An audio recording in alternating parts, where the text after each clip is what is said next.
Book 124, Carlos Slim, by Diego Osorno.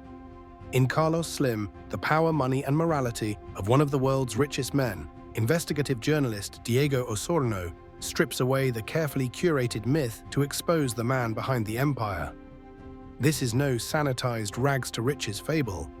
It's a relentless examination of how Carlos Slim Helu, the Mexican telecom titan who once dominated global wealth rankings, amassed his fortune through political maneuvering, media control, and calculated silence. Osorno refuses to glorify. Instead, he dissects Slim's rise with forensic precision, revealing how the billionaire mastered a system built on cronyism, privatization, and inequality. Not by disrupting it, but by exploiting it. This is wealth accumulation as high-stakes chess, played in the shadows of Mexico's political and economic machinery.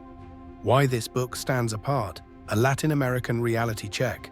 Forget Silicon Valley's self-made hero narratives. Slim's empire was built in a world where connections outweigh innovation, where privatization deals enrich the few, and where public wealth becomes private dominion. Osorno unflinchingly maps this terrain. The illusion of humility.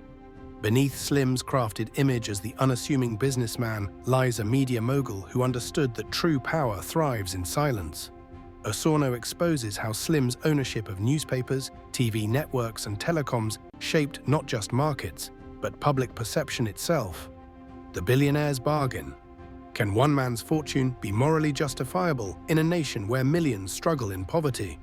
Osorno confronts the ethical paradox head-on, probing whether Slim is merely a product of a broken system or its most cunning architect. Osorno writes with the grit of an investigative reporter, not the polish of a business biographer. His prose is sharp, uncompromising, and rich with first-hand accounts, historical depth, and unvarnished truths. This book doesn't celebrate wealth. It interrogates it. Slim's story isn't about charisma or flashy disruption. It's about control, over markets, over narratives, and ultimately over a country's economic destiny. In an era of rising inequality, Carlos Slim forces a critical question. When does business genius become political power? And who pays the price?